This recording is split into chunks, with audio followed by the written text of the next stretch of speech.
Besiata d'Ishmaïa, on va commencer la sugia, hein, une sugia bien arrosée dans le texte, puisqu'on va parler du vin. Bien entendu, avant de commencer ce shiur, il faut savoir que le vin est à consommer avec modération dans la Torah, pas moins qu'ailleurs. D'ailleurs, le Talmud nous dit dans le traité de Sanhedrin, Ben Soro Moré, qu'on avait étudié une fois ensemble dans le 8e chapitre, il y a marqué l'onivra ayayin ela lenachem avenim la tetzachal la reshaim be'arazeh, que le vin normalement n'aurait pas dû être présent dans ce monde-ci. Il n'a été permis que pour donner le salaire aux impies dans ce monde-ci et de quoi consoler les endeuillés.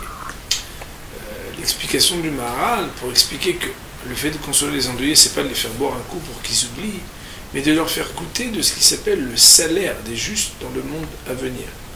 En effet, dans les textes de la Torah, le vin est la promesse de ce qui revient aux hommes justes qui ont travaillé dans ce monde-ci, qui ont des grappes de raisins bien pleines, dont ils n'ont pas goûté un seul fruit et une seule goutte dans ce monde-ci. Aussi, le salaire des impies, bien on comprend, c'est qu'ils goûtent dans ce monde-ci le peu du salaire qui leur revient pour les bonnes actions, puisque même quelqu'un de rachat, il a aussi des mitzvot dans ce monde-ci, alors que le tzaddik, lui, ben, il goûte dans le monde futur tout ce qui lui revient. Quand dans ce monde-ci, on fait boire un peu de vin au Avedim, à l'époque où c'était l'habitude, minhag, et d'ailleurs dans le Shulchan Aruch, il n'y a pas d'interdit formel de boire du vin ou de manger de la viande durant les 7 jours de Avelut, mais c'est le minhag qui fait que beaucoup ne mangent pas de viande et la plupart ne boivent pas de vin non plus. Il n'en reste pas moins qu'à l'époque talmudique, on faisait boire un petit peu les Avedim, on leur faisait boire du vin plus qu'autre chose, parce que le vin c'était quelque part leur faire goûter ce que leurs proches, dans le Olam Haba, maintenant qu'ils sont montés là-haut, sont en train de déguster. Et quand tu dégustes la même chose que lui, alors ça te réconforte un peu parce que tu te connectes. Autrement dit, on va parler du vin, et bien entendu, on va en parler dans la halakha, c'est-à-dire depuis la Gemara jusqu'à la halakha ou le maaseh. Et bien sûr, pour ce faire, je vous rappelle quelques mots qui sont écrits dans la Mishnah. La Mishnah nous a dit Ketsan mevalchim ala perot. Et nous avions dit que la manière avec laquelle, à la page Lamed He Amud Aleph, la manière avec laquelle on récite une bénédiction avant de consommer un fruit de l'arbre, ou Omer Boré Priaetz, c'était Boré Priaetz, donc celui qui crée les fruits de l'arbre, Chutz min hayayin, à l'exception faite du vin, She'al hayayin Omer Boré Priagefen, que sur le vin, on prononce la bénédiction de Boré Priagefen. Concernant les fruits de la terre, la Mishnah avait dit aussi qu'on fait une exception sur ce qu'on appelle le pain. Nous avions dit, et à juste titre, eh bien, ce n'est pas seulement nous qui l'avions dit, mais ensuite je l'ai vu écrit dans un auteur qui s'appelle Nahalat David, qu'a priori, toujours quand il y a des règles d'inclusion et d'exclusion, on exclut quelqu'un qui ressemblait et qu'on aurait mis dans le panier. On lui dit, il aurait dû être dans le panier, mais on ne le met pas dans le panier pour des raisons particulières. Or, ici, dans le panier des fruits de l'arbre, eh bien, on aurait soit mis le raisin, mais certainement pas mis le vin. De la même manière, dans les fruits de la terre, on aurait soit mis le blé, mais certainement pas mis le pain. En effet, même si certainement, peut-être les Tunisiens ont déjà essayé de planter des boutargues en les arrosant pour se dire, ça va être super, on va en avoir des champs dans mon jardin, il n'en reste pas moins que ce soit les boutargues ou les bouteilles de vin, enfin chacun amateur de ce qu'il aime, eh bien les bouteilles ne poussent pas sur les arbres comme les boutargues ne sortent pas de la terre. Donc quand on dit Chutz min hayayin, à l'exception faite du vin, on ne comprend pas. Voilà que le vin, il ne pousse pas sur les arbres et le pain ne pousse pas dans la terre. Et là, al-kol hacham. Mais on est obligé de dire que le Tana de notre Mishnah ici vient nous dire que le jus d'un aliment, même lorsqu'il a été pressé, normalement devrait avoir la même bénédiction que l'aliment lui-même, et que, ceci étant, tous les fruits de l'arbre et le jus des fruits de l'arbre, d'après le Tana, d'après l'enseignant de notre Mishnah, exigerait qu'on prononce la bénédiction de Boré Priaetz, exception faite du yaïn, que le yaïn c'est le seul jus d'un fruit qui ne porte pas la même bénédiction que le fruit lui-même lorsqu'il vient de l'arbre, qu'on dirait pour le Périagéphé. De la même manière, il se laisserait ici entendre, on comprendrait des mots du Tana de la Mishnah, et nous verrons que ce n'est pas halakha l'maaseh comme ça, puisqu'à partir de là, on ne reconnaît plus la tsura de ce qui était le fruit originel, même si pour l'instant nous ne maîtrisons pas ces principes, mais on les applique malgré nous au quotidien. On sait bien que lorsqu'on ne reconnaît pas apparemment ce qui est au moment où on va consommer un aliment, l'origine de cet aliment lorsqu'il est un jus, un potage, une purée de quelque chose, il ne reste pas moins que des mots de la Mishnah qui laissent entendre qu'on aurait pu inclure le pain, sauf qu'il y a une raison exceptionnelle de l'enlever du klal, de l'ensemble qui s'appelle les fruits de la terre, c'est que certainement, même quand il y a transformation d'un fruit de la terre en autre chose, on aurait à prononcer la même bénédiction Bodef et Adama, sauf, et donc exception faite, du pain, qui lui a la bénédiction d'un Motzi Lahem Haaretz. Ce diouk-là qu'on avait fait quand on avait étudié, je ne sais pas si vous vous en souvenez au début la Mishnah, ce diouk-là, cette déduction faite, est mentionnée dans le Sefer Nahalat David, très grand sage, qui écrit sur plusieurs traités, notamment le traité de Berachot. Et donc j'ai vu ici, donc, juste vous le rappeler, puisque nous verrons dans un Rashi d'Aflamé de Hamoudbet, des choses très particulières qui ne nous laisseront pas indifférents. J'espère, Messie Antadishma, avec l'aide de Chal, qu'on arrivera à répondre aux questions que l'on va poser justement sur ce Rashi, pour savoir si l'on considère le fruit, donc l'usufruit, pardon, le liquide, le jus qui sort d'un aliment, comme l'aliment lui-même ou différemment. Je voudrais maintenant, avant que d'avancer encore dans le texte de la Gemara lui-même, et même si le but c'est toujours qu'on étudie dans les mots, vous dire encore une toute petite introduction. Donc l'introduction que je voulais faire, c'est d'expliquer, je ne suis pas un professionnel de la théorie des ensembles, même s'il m'est arrivé une fois d'aller dans une fac écouter, parce que c'est très intéressant la théorie des ensembles, c'est des sujets qui sont très intéressants. Je voudrais juste poser une base ici qui est très simple.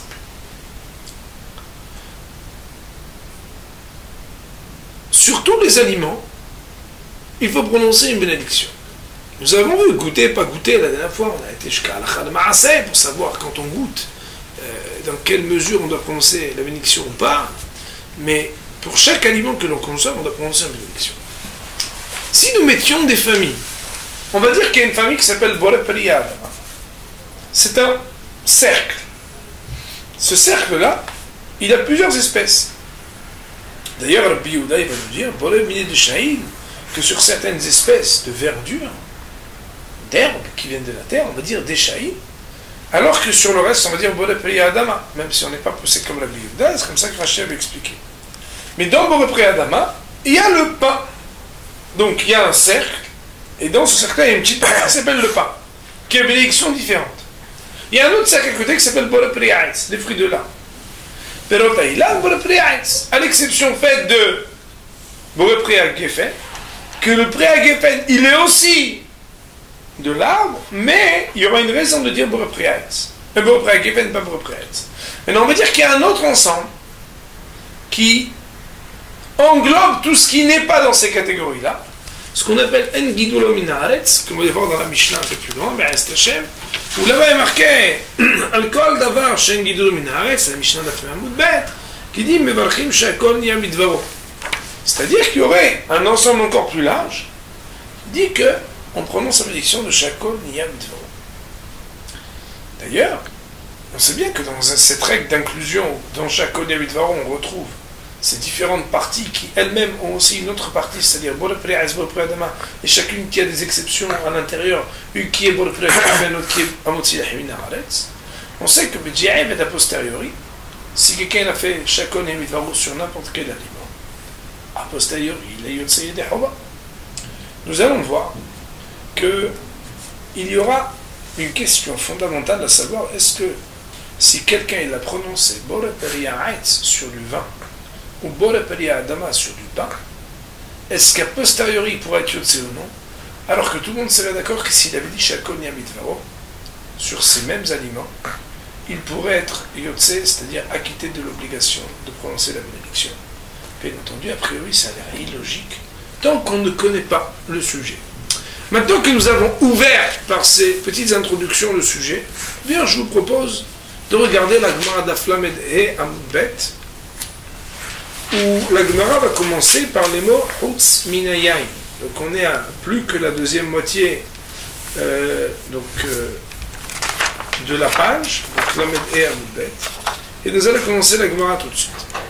Il y a marqué dans la Gemara, Hutz Minayain, quand en apposition entre 2 points avant et 2 points après, on met du texte, de manière générale, c'est toujours parce qu'on reprend les mots de la Mishnah, ou bien les mots d'une Braïta, c'est-à-dire d'un texte qui équivaut presque à une Mishnah qui a été citée plus haut.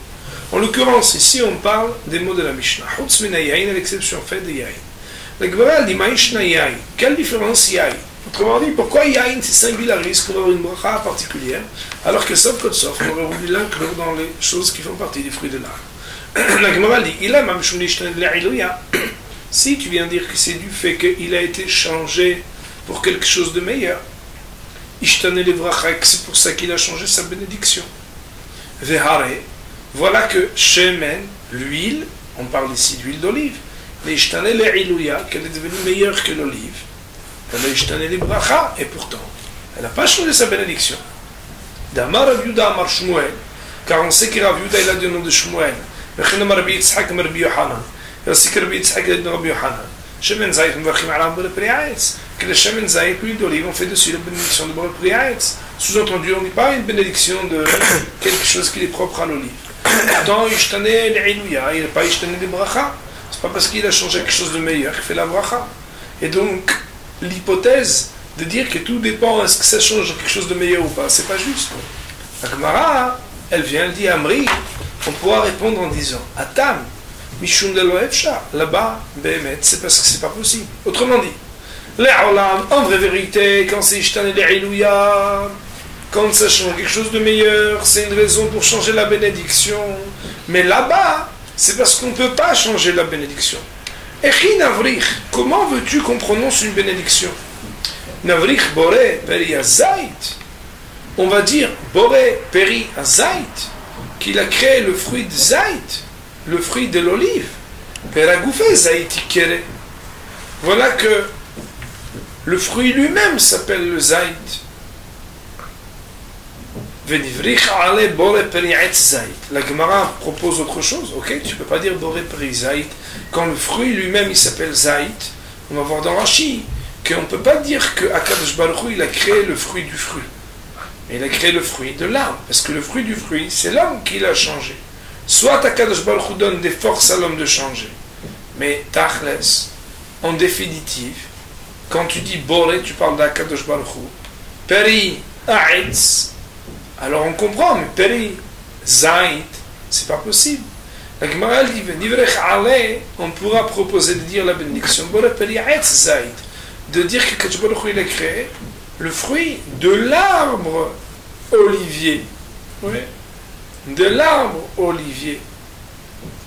Et donc, le fait que, ayant cette possibilité de dire que Kadosh Baruch Hu il a créé le fruit de l'olivier, et pourtant, on ne l'a pas fait, cela vient mettre en porte-à-faux ce principe qui dirait que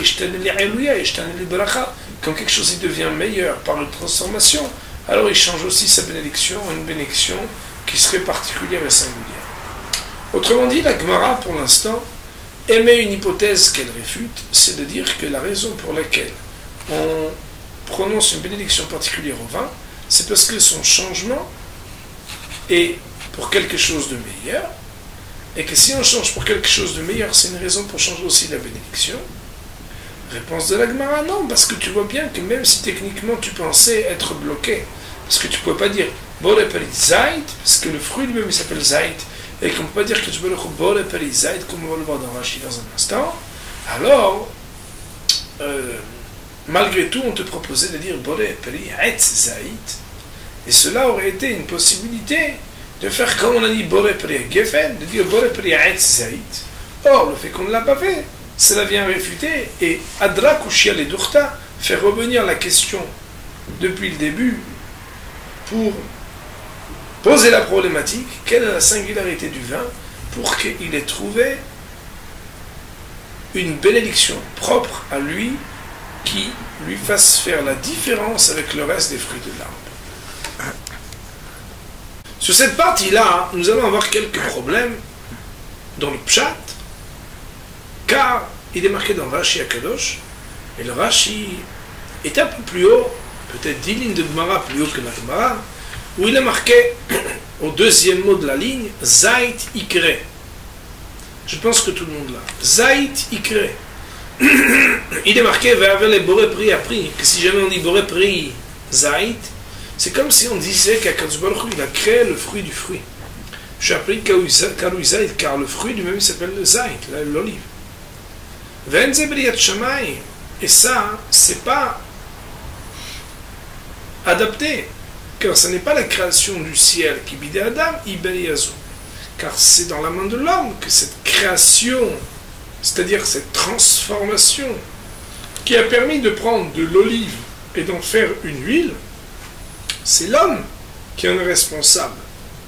Avant le Geffen, mais alors vous allez poser la question d'Irachi sur Geffen, parce que Geffen a priori aussi, quand on dit Boré Peri à Geffen, voilà qu'a priori Boré Peri à Geffen, on a l'impression que c'est l'homme aussi qui fait la transformation entre ce qu'il y a dans le raisin et ce qu'il y a dans la bouteille de vin. Voilà Geffen, mais à propos de Geffen, à Geffen Yaetz, le Geffen, c'est l'arbre. On va traduire de ce fait qu'on parle ici de la vigne. La vigne, c'est l'arbre. Mais un avim empri à Geffen. Et le raisin, c'est le fruit de Geffen. Autrement dit, ici, Rashi Akadosh, il nous dit quelque chose qui est très bizarre. Rashi vient et nous dit, si tu regardes la Gemara, elle refuse totalement, catégoriquement de dire Boré Peri Zait. Pourquoi? Parce que comme la transformation, c'est l'homme qui ne fait pas à Kadosh Baruch Hu, il n'est pas question de Boré Peri Zait de quelque chose que c'est l'homme qui fait. Parce que Kadosh Baruch Hu, il est Boré Zait, ça veut dire Boré Peri Aetz. Mais il n'est pas Boré Peri Zait. Parce que le fruit de Zait, c'est l'homme qui prend le Zait et qui le transforme en huile. Mais là, c'est pas possible de dire Boré Peri Zait. Ah, Rashi nous dit, mais si cette Gemara-là, elle le refuse pour le Zait, elle devrait aussi le refuser pour le Geffen. Comment pourtant on comprend qu'on puisse dire Boré Pri à Geffen? A priori, le Geffen, c'est le fruit, et le Pri à Geffen, c'est toi qui transformes. Rashi dit non, c'est pas juste. Parce qu'à Balgabe Geffen, à Geffen Yaetz, le Geffen, c'est l'arbre, vers Anaviv, et les raisins, un Pri à Geffen, c'est le fruit de la vie. Autrement dit, Rashi ici dit quelque chose que Echad Mitre, de deux choses l'une. Soit, Rashi dit que, et sur le raisin lui-même, on devrait dire Boré Pri à Geffen, mais que c'est Hidouche Gadol de dire ça. Ou Mimeila, et le raisin, tu fais Boré Pri à Geffen, et le jus qui sort de raisin, tu fais Boré Pri à Geffen. Et ça, c'est les coups d'être Hidouche, que le Choura, on ne comprend pas bien. Mais si on dit comme ça, alors on n'a plus le diouk, on n'a plus le problème qu'on a eu dans la Mishnah. Parce que quand on dit Boré Pri à Geffen, le yaïn, on ne le regarde pas comme autre chose que comme ce qui est contenu dans le raisin lui-même.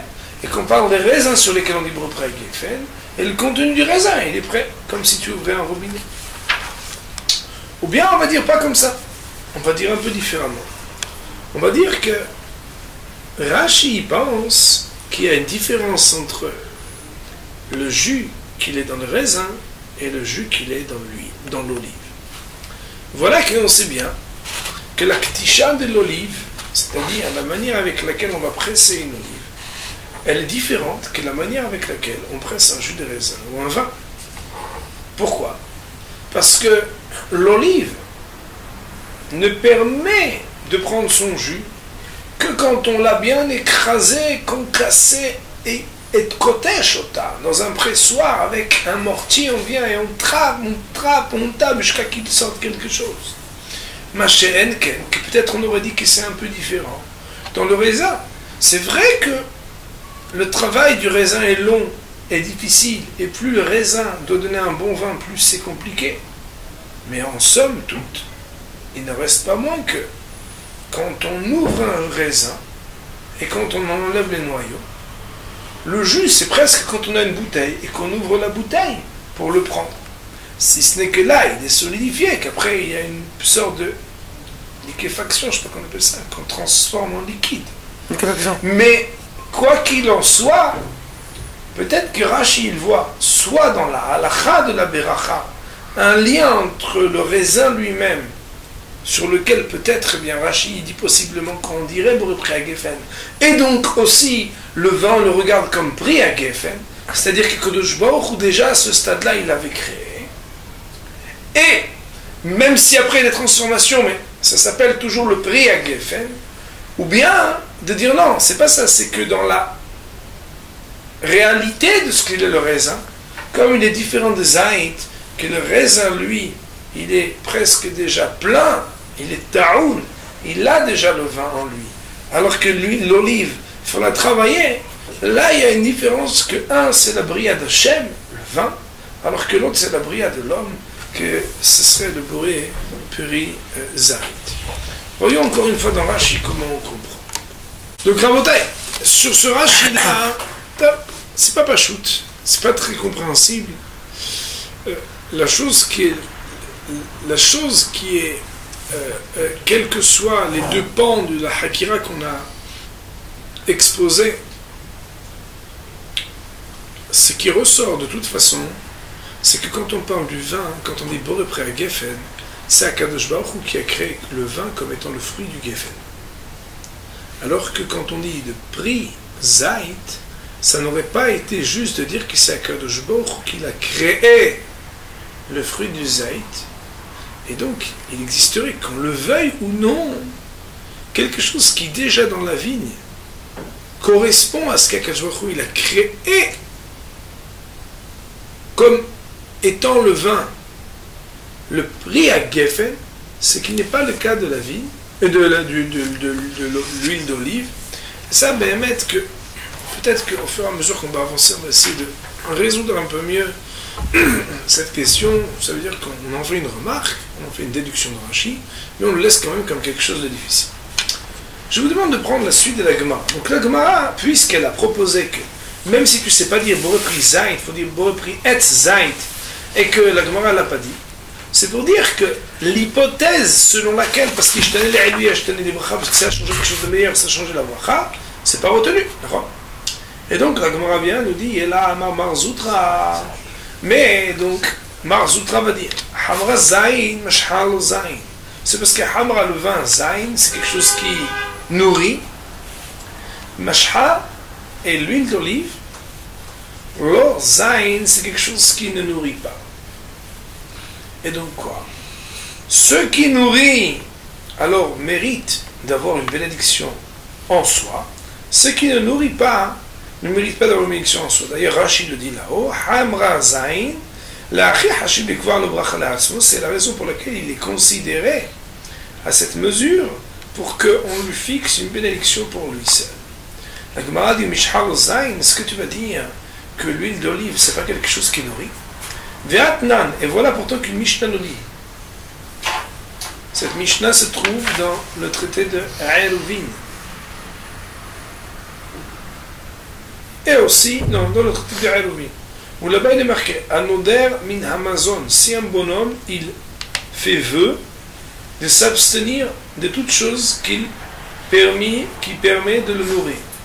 Vous savez que la Torah comporte 613 mitzvot, dont un nombre très précis d'interdiction de la vie, mais la Torah permet, par le procédé des vœux, qui a d'ailleurs un traité entier dans le Talmud, le traité de Nedarim, qu'un homme puisse prendre sur lui des interdits supplémentaires par des règles, donc, par lesquelles il va vouer à l'interdiction, et donc il va avoir une abstinence obligatoire de certaines choses.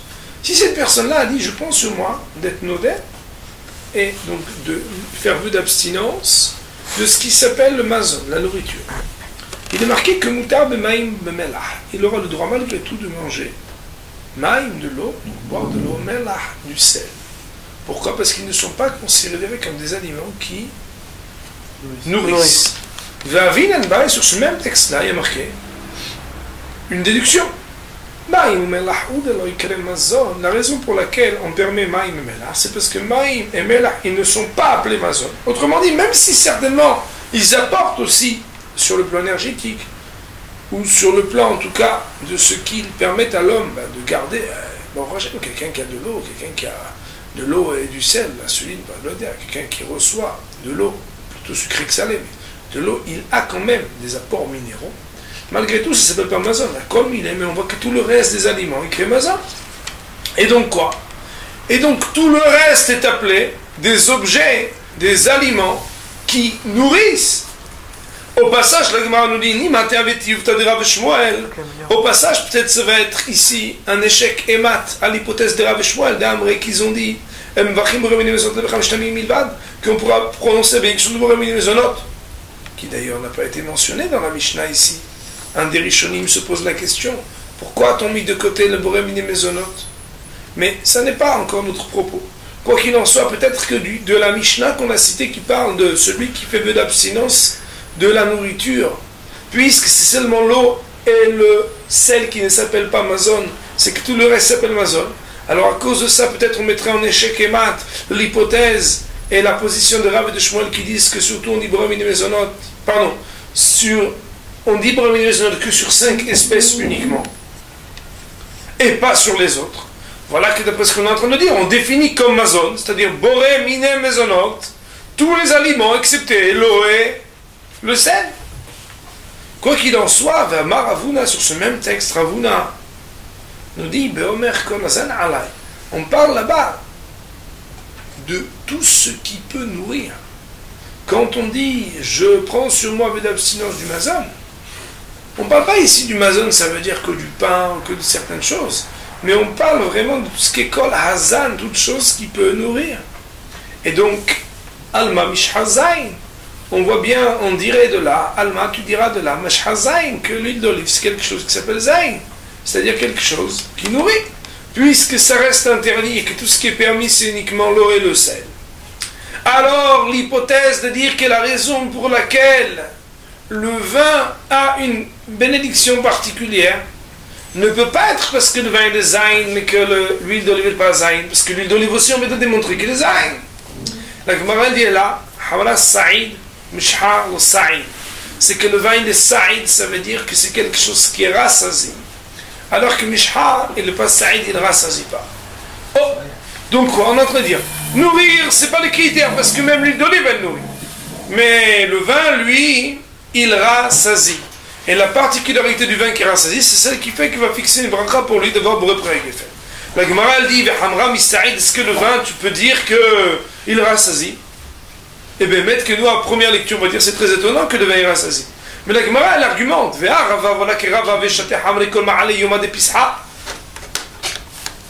que Rava, il buvait du vin toute la veille du jour de Pessah, afin qu'il ait plus d'appétit dans son cœur, c'est-à-dire qu'il ait plus une envie, et qu'il puisse manger plus de matzah. Or, on sait que, et on a vu étudier une fois un petit peu à Arab Sahib, qu'il y a un din là-bas dans le 10e chapitre de Maseret Psachim, que c'est bien de manger la matzah, le théavon, avec un appétit. Et lui, Rava, comment il faisait pour avoir l'appétit? Il buvait du vin toute la journée de la veille de Pessah. Or, s'il buvait du vin toute la journée de la veille de Pessah, a priori, c'est que si c'était pour avoir l'appétit, c'est que ça rassasie pas, mais pas tout. La Gemara dit non, tout va garer pour ta saïd. Quand tu en bois beaucoup, ça donne l'appétit. Mais quand tu en bois peu, saïd, c'est la va rassasier. La Gemara dit ah bon, mais c'est donc si tu en bois un peu, tu en es rassasié. Si tu en bois beaucoup, alors tu vas être en appétit. Elle dit mais oumi saïd klal. Ok, tu me ramènes une histoire, j'ai posé une question grâce à une histoire, tu m'as répondu l'histoire. Mais je vais te poser une question avec un pasouk maintenant. Mais Saïd Klal, est-ce que tu peux dire Bichlal que c'est un objet qu'il rassasie, active? Voilà qu'il y a un verset dans la Torah qui dit que le vin il réjouit le cœur de l'homme et que le pain il rassasie le cœur de l'homme. Voilà que si le pasouk il a dit que le yaïn il me samer, le vin il réjouit et que le pain il rassasie, on pourrait dire que Naama ou de Saïd, Hamra ou Saïd, que le pain il rassasie Mais le vin, il rassasie pas, parce que s'il rassasie, on l'aurait dit. Voilà qui est marqué que la haine le va venir chez Et là, la Gemara dit, c'est pas une question, ça pourquoi? Parce que Hamraïd Betarte, le vin, il a deux caractéristiques, deux attributs. Le vin, il est Saïd ou Saméah, et à la fois il rassasie, et il réjouit. Nahama, Misa'ad Saïd, Samouhir Saméah. Le pain, quant à lui, il rassasie, mais réjouit, il ne réjouit pas. Autrement dit, cela veut dire que la Gemara nous dit le vin, c'est parce qu'il rassasie que tu fais une bénédiction. Ne me pose pas la question de l'histoire de Rava qui buvait du vin toute la veille de Pessah pour avoir l'appétit le soir et manger la matzah comme il faut. Pourquoi? Parce que quand on en boit beaucoup, on a l'appétit. Quand on en boit un peu, on est rassasié. Boré Priya Geffen, c'est donc sur quelque chose qui peut rassasier. Ah, tu vas me dire, mais il y a un verset dans la Torah qui dit Yain et Samar, Velechem Is'ad. Puisque le Yain, c'est quelque chose qui réjouit, et que le pain, dans le verset, il dit que c'est quelque chose qui donne Sa'ad, ça veut dire le rassasiement. On a l'impression que la seule chose qui rassasie, c'est le pain et pas le vin. Réponse, non. Le pain, on l'a dit qu'il rassasie parce qu'il ne fait que rassasier. Mais le vin qu'on a dit qu'il a quelque chose de spécial, c'est qu'il aime sa mère, c'est qu'il réjouit. C'est pour dire qu'il a deux choses. À la fois, il rassasie, mais aussi il réjouit. Et donc, pour l'instant, la Gemara construit et conforte l'hypothèse que la singularité du vin qu'on dit pour Geffen, c'est parce que il rassasie. Bémet, agave au passage, la Gemara elle nous révèle aussi autre chose, que le vin il est aussi sa mère. Mais la Gemara, elle n'avait pas avancé comme quelque chose qui était nécessaire pour proposer que la raison qui fait qu'on dit pour Geffen, c'est parce que c'est sa mère. La Gemara n'a pas dit ça. Elle a juste dit Saïd.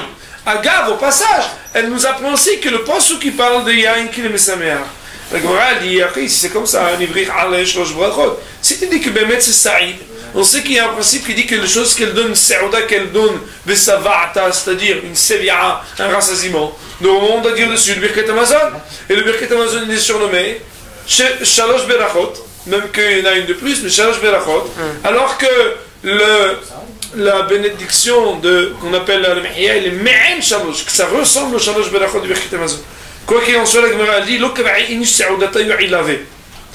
la raison pour laquelle, même si c'est quelque chose qui rassasie, pourtant, eh bien, on ne va pas dire le Birket Amazon, c'est parce que les hommes ne fixent pas sur le vin leur Seouda.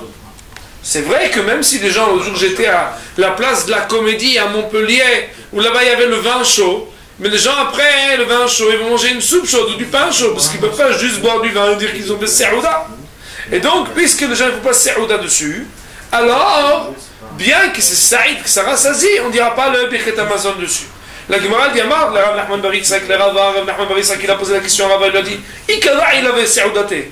Si on a trouvé un bonhomme spécial, que lui il dit ce soir, le repas c'est du Beaujolais, les enfants.